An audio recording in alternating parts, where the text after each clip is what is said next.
This is a Gault Heating and Cooling High School Football Preview.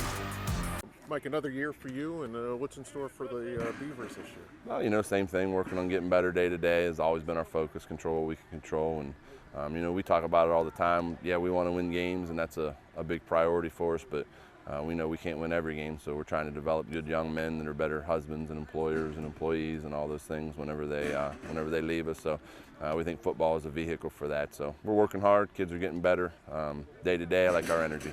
You got a good nucleus on both sides. Who are some of the guys you're counting on? On offense, we're asking Wade Foster to step in at quarterback. Saw a little bit of time last year.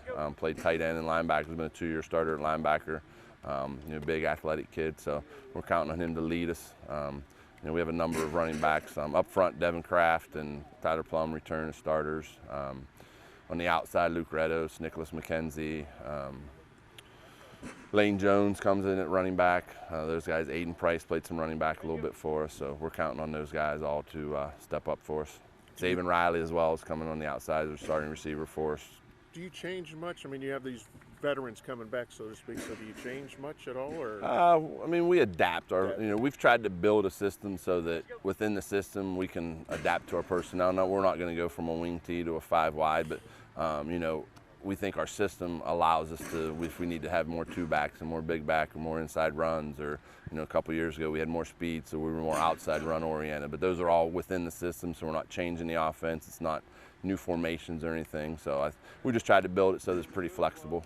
Good number, 64. That's up. Yeah, that's good numbers for us, for sure. Obviously a little excitement around us and things going on, so we're excited about that.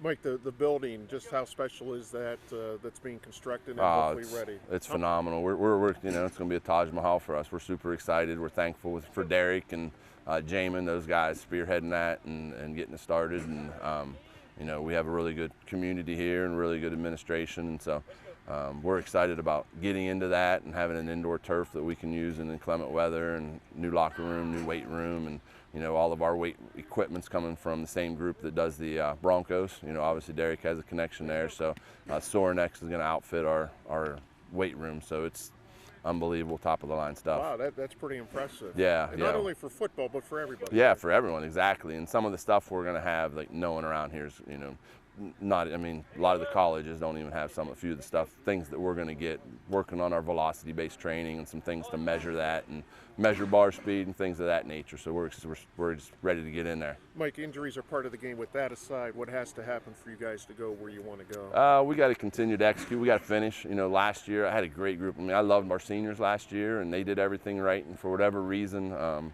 things didn't fall on the side of us, and a credit to them, they never turned on each other, they didn't fall apart. So we got to continue with that mentality, and then we got to finish.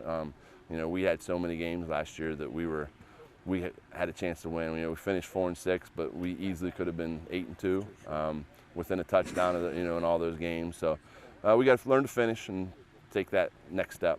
Mike, you're going to play a couple games before Labor Day, and you've been around this game a long time. Is the regular season starting too early just because of how things are?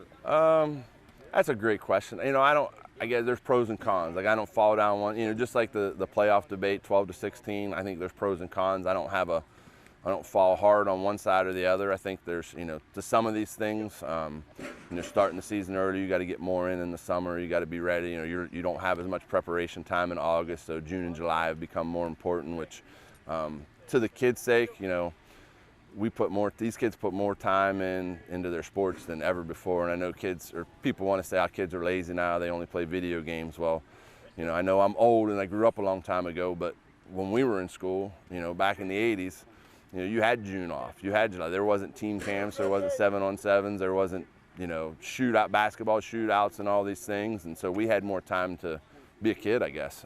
So we've tried to balance that. Like our June, we try not to do anything on the weekends, Friday, Saturday, Sundays. But with the season starting early, you have to have a good June and July. If you're not here to show up August 1st, then you're going to be behind. So.